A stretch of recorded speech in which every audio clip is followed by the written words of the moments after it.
Friends, welcome back to my channel. तो मैं आज एक और वीडियो लेके आई हूँ बैंकिंग डिपार्टमेंट के ऊपर। मैंने ऑलरेडी कई वीडियोस बैंकिंग डिपार्टमेंट में करी है, आज भी हम डिस्कस करने वाले हैं।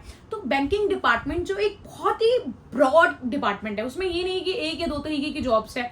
कई लोगों को ऐसे लगता है बैंकिंग डिपार्टमेंट के अंदर it's like you have to, आप बैंक जा रहे हो, आपको ओपन करना है अकाउंट, क्लोज करना है, एफडी करानी है, लोन अप्लाई करना है, तो यही सब बेसिक काम है बैंकिंग के अंदर। ऐसा नहीं है, बैंकिंग एक बहुत ज्यादा ब्रॉड करियर है, बहुत सारे उसके अंदर डिपार्टमेंट्स होते हैं। आज की वीडियो का एजेंडा रहेगा, हम ये देखेंगे types of careers in banking, कौन कौन से करियर्स है बैंकिंग के अंदर, फ्रेशर वर्सेस एक्सपीरियंस की। फ्रेशर, अगर मैं फ्रेशर हूं तो मुझे बैंकिंग में जाना, तो मुझे किस टाइप का जॉब्स को चूज करना चाहिए। मैं एक्सपीरियंस हूं, मैं 2-3 साल बैंकिंग में लगा चुका हूं, अब मुझे कैसे अपने आप को प्रमोट करना है, अपग्रेड करना है, तो मुझे अब अच्छी सैलरी चाहिए, अच्छा हाइक चाहिए। प्राइवेट वर्सेस पब्लिक, ऑलरेडी इसमें मैंने पर्सनल वीडियो, एक सेपरेट वीडियो करी हुई है प्राइवेट वर्सेस पब्लिक पे, बट आज की वीडियो में भी हम छोटा सा पार्ट इसका कवर करेंगे। Then we'll going to discuss new age banking, की न्यू एज बैंकिंग के अंदर किस टाइप की जॉब्स आपके पास आ रही है। देन क्या एजुकेशन क्वालिफिकेशन चाहिए, आपको फ्रेशर पे जाना है, एक्सपीरियंस पे जाना है, प्राइवेट जॉब पे जाना है, जिस पे भी आपको जाना है, तो आपको किस टाइप की एजुकेशन क्वालिफिकेशन चाहिए। तो दीज आर द प्रोफाइल्स जो आपको बैंकिंग डिपार्टमेंट में मिल जाती है। ठीक है, सबसे पहले हमारे पास रिटेल बैंकिंग आती है, जिसके अंदर वही ब्रांच लेवल जॉब्स हैं, जिसके अंदर आप कस्टमर को सर्विस दे रहे हो, रिलेशनशिप मैनेजर हो, तो ये सारी प्रोफाइल्स आपको रिटेल बैंकिंग में मिलेगी। देन उसके बाद आ जाती है कॉर्पोरेट बैंकिंग। कॉर्पोरेट बैंकिंग के अंदर क्या है, आप बिग क्लाइंट से डील कर रहे हो, लाइक आप भी B2B हो गया ना, जैसे आप बिजनेस टू बिजनेस डील कर रहे हो, आप क्लाइंट से डील नहीं कर रहे, कस्टमर से डील नहीं कर रहे, यहाँ पे आप बेसिकली डिफरेंट कंपनीज के साथ डील कर रहे हो। देन इन्वेस्टमेंट बैंकिंग, जैसे कई लोग होते हैं ऐसे जिनके पास they have wealth, they have money, they don't know where to invest. इसके अंदर आपका स्टॉक्स, म्यूचुअल फंड्स, ETF, जो भी सारी चीजें होती है वो आपकी इन्वेस्टमेंट बैंकिंग के अंदर आ जाती है। ये जो प्रोफाइल है, इस प्रोफाइल में सबसे ज्यादा पैसा है बैंकिंग डिपार्टमेंट के अंदर, बट इसके अंदर आपको कम से कम MBA या CFA चाहिए होती है, तब आप इन्वेस्टमेंट बैंकिंग में जा सकते हो। उसके बाद बैक एंड ऑपरेशंस की आपके पास जॉब आ जाती है, जिसके अंदर आप लोन प्रोसेस करते हो, डेटा मैनेजमेंट करते हो, कंप्लाइंस करते हो, लोन के लिए फोन नहीं करते, लोन को प्रोसेस करते हो, राइट, उनके डॉक्यूमेंट्स अप्लाई कर रहे हो, सारा डेटा आपको संभालना है। Then we have government and public sector, जो आप एग्जाम के थ्रू जाते हो, SBI, PO का, RBI के, ये आपको एग्जाम्स क्लियर कर रहे होते हैं, तो आप गवर्नमेंट बैंक्स में जाते हो। तो सबसे पहला स्टेप, अगर आप बैंकिंग करियर में जाना चाहते हो, कि choose where you want to go, you want to go into retail, corporate, investing। इसके ऊपर मैंने सेपरेट एक वीडियो बनाई हुई है, लेकिन सिर्फ मैं इसी टॉपिक पे बात कर रही हूँ, राइट, जिसके अंदर मैंने कि किस में कितना पैसा है, किस लोगों को जनरली ये जानना होता है किस प्रोफाइल में ज्यादा पैसा है, किसके अंदर सबसे ज्यादा ग्रोथ है। तो अगर हम देखें तो सबसे ज्यादा ग्रोथ आपको मिल जाएगी इन्वेस्टमेंट बैंकिंग में। गवर्नमेंट जॉब्स के अंदर आपको स्टेबिलिटी मिल जाती है।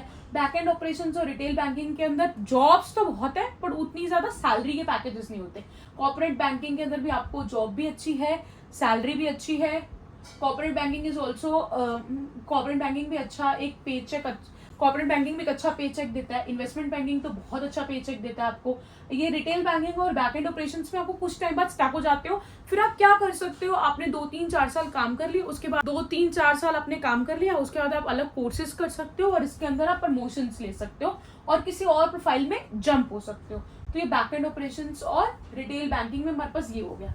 और ये जो इन्वेस्टमेंट बैंकिंग है, दिस इज वेरी गुड, मैंने जैसे आपको बताया, बट इसकी रिक्वायरमेंट आ जाती है आपकी MBA की, या आपको CFA हो, या आपके पास कोई प्रोफेशनल डिग्री हो, तो आपको इन्वेस्टमेंट बैंकिंग को ऑप्शन मिल जाता है। So let's talk about the education qualification. Minimum आपको चाहिए ग्रेजुएशन, आपने BCom, BBA, BA, BSc कुछ भी कराओ, आपकी एक मिनिमम क्वालिफिकेशन है, उसके बाद आप एंटर कर सकते हो। आपको ग्रोथ चाहिए, आपने ऑलरेडी कुछ साल बैंकिंग में जॉब कर ली है, अब you want to move to, you want to be promoted, आप किसी और लेवल पे जाना चाहते हो, या आप सीधा एक अच्छे लेवल पे जाना चाहते हो, और उसके लिए आपको MBA चाहिए बैंकिंग या फाइनेंस में, या आपको कोई सर्टिफिकेशन होनी चाहिए, आपकी प्रोफेशनल डिग्री होनी चाहिए आपके पास, लाइक CFA कर लो, CFP, NISM का कोर्स होता है, इसकी सर्टिफिकेशन ले लो, कुछ सर्टिफिकेशंस ले लो, कोई प्रोफेशनल डिग्री ले लो, तो उससे आपको बैंकिंग के अंदर ग्रोथ मिल जाएगी, आप अपना डिपार्टमेंट चेंज कर सकते हो।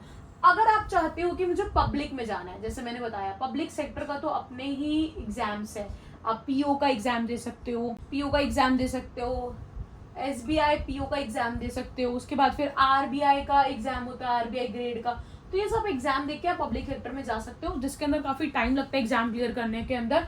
उसके बाद बट आपकी, कई लोगों को स्टेबल जॉब चाहिए होती है, मुझे स्टेबिलिटी ही चाहिए, तो वो ये लोग इस चीज को कंसिडर कर सकते हैं पब्लिक सेक्टर में जाने के लिए। आपके पास नेक्स्ट ऑप्शन आता है प्राइवेट बैंक में मुझे जाना है, लाइक मुझे HDFC, ICICI, एक्सिस बैंक में कहीं पे भी मुझे जॉब मिल जाए तो, या कोटक में, या किसी भी किसी भी प्राइवेट बैंक में आप जॉब जाना चाहते हो, तो आप इसके अंदर डायरेक्ट अप्लाई कर सकते हो through their portals, through their website, और आप नौकरी वगैरह चेक कर सकते हो, लिंक्डइन वगैरह चेक कर सकते हो। तो इसके अंदर आप डायरेक्ट अप्लाई कर सकते हो, या आप NIIT से आप एक शॉर्ट सर्टिफिकेशन कर सकते हो, आप IFBI से एक शॉर्ट सर्टिफिकेशन कर सकते हो, दूसरा मणिपाल एकेडमी से आप कर सकते हो, दूसरा कई बैंक्स भी हैं जो अपना सर्टिफिकेशन करा सकते हैं। आप उनकी वेबसाइट पे जाओ, कई बैंक अपना ही एक बैंकिंग का सर्टिफिकेशन करा सकते हैं, जिसके अंदर आपको पूरी ट्रेनिंग देंगे कि बैंकिंग में क्या काम होने वाला है। ठीक है, उसके बाद आप शुरू कर सकते हो रिलेशनशिप मैनेजर के थ्रू या असिस्टेंट मैनेजर के थ्रू। आप डायरेक्ट भी कर सकते हो, आप सर्टिफिकेशन के बाद भी कर सकते हो। अगर आपको लग रहा है कि मैंने ग्रेजुएशन कर ली है, मैं डायरेक्ट करना चाहता हूँ, तो आप डायरेक्ट कर लो, जाके इंटरव्यूज दो, उनके पोर्टल पे जाओ। बट अगर आपको लग रहा है मेरा सिलेक्शन नहीं हो रहा, या मैं थोड़ा सा प्रिपेयर करके रेडी होके जाना चाहता हूँ, तो आप फिर एक शॉर्ट टर्म सर्टिफिकेशन कर सकते हो। जैसे शॉर्ट टर्म NIT से कोर्स कर सकते हो, IFBI से, मणिपाल से, ठीक है, और बैंक्स अपना भी कोर्सेज कराते हैं, उनसे जाके कर सकते हो। फिर आपके पास 2 प्रोफाइल ओपन हो जाएंगी, रिलेशनशिप मैनेजर और असिस्टेंट मैनेजर। तो ये 2 प्रोफाइल आपके पास ओपन हो गई और आपकी एंट्री हो गई बैंकिंग करियर के अंदर। फिर आप अपना और कुछ कोर्स करके, प्रोफेशनल डिग्री वगैरह करके आप प्रमोशंस ले सकते हो, अपनी सैलरी बढ़वा सकते हो, अपग्रेड कर सकते हो। ऐसे कुछ सर्टिफिकेशन जिससे मेरी एक अच्छे डिपार्टमेंट में मेरी जॉब लग जाए, या मुझे जाते ही सीधा अच्छा पैकेज मिले, या मैं स्टक हूँ और मुझे एक अपग्रेड चाहिए, मुझे प्रमोशन चाहिए, तो मैं इन कोर्सेज को कंसिडर कर सकता हूँ। लाइक NISM कोर्स, ये म्यूचुअल फंड्स और सिक्योरिटीज के अंदर है। इसके अंदर एक आपको अच्छी प्रोफाइल मिल जाएगी इस कोर्स को करने के बाद। ये दोनों सर्टिफिकेशन है, इसके ऊपर मैंने एक सेपरेट वीडियो बनाई है इन कोर्स, इस पूरी सर्टिफिकेशन पे, आप वो जाके देख सकते हो। These are very good certification, ये आप कर सकते हो। आप टैली कर सकते हो। So if you joining after break, या आप ऑलरेडी किसी प्रोफाइल में काम कर रहे हो, अब आप बैंकिंग डिपार्टमेंट में जाना चाहते हो, तो आप क्या करो? सबसे पहले ऑफर अ कोर्स। जो कोर्स आपकी नीड के हिसाब से आपको अच्छा लगता है, आप उस कोर्स में जाओ, उस डिपार्टमेंट में जाओ और वो कोर्स कर लो। शॉर्ट टर्म कोई भी कोर्स आप पिक कर सकते हो बैंकिंग और फाइनेंस के ऊपर। उसके बाद join as a contractual staff. आपको फुल टाइम डिपार्टमेंट में जॉब नहीं मिलती, अब मत, अगर आपको एक फुल टाइम अपॉर्चुनिटी नहीं मिलती, तो आप किसी भी प्राइवेट बैंक के अंदर आप कंट्रैक्चुअल स्टाफ की तरह पहले ज्वाइन कर सकते हो। आपको सिर्फ एक कॉन्ट्रैक्ट बेसिस पे रखा है, 3 महीने 6 महीने, बट आपको वहां से एक्सपीरियंस मिलेगा और वो एक्सपीरियंस आप किसी और जॉब में जाके दिखा सकते हो। तो आप ऐसे कर सकते हो। दूसरा, आप networking, you go and do so much networking on LinkedIn, talk to people, make friends in the department. तो इससे आपको बहुत हेल्प होगी उसके अंदर बैंकिंग डिपार्टमेंट में जाने के लिए। तो मैं हमेशा कहती हूँ, किसी भी करियर में अगर आपको जाना है तो आपको बहुत सारी रिसर्च करनी चाहिए।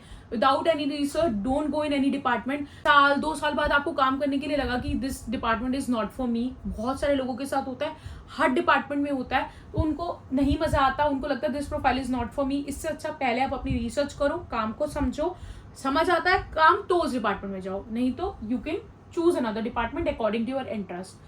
स्टिल आपके पास कोई क्वेरी है, आप मुझे कमेंट में लिखो, और भी सारी बैंकिंग वीडियोस को एक्सप्लोर करो। मैंने काफी बैंकिंग वीडियोस बनाई है, जिससे आपको काफी क्लियर हो जाएगा, और आगे भी मैं बहुत बैंकिंग वीडियोस बनाने वाली हूँ, राइट। तो this is my Instagram ID, you can follow me there also. This is the private account, you can follow me over there and we can have discussions over there also.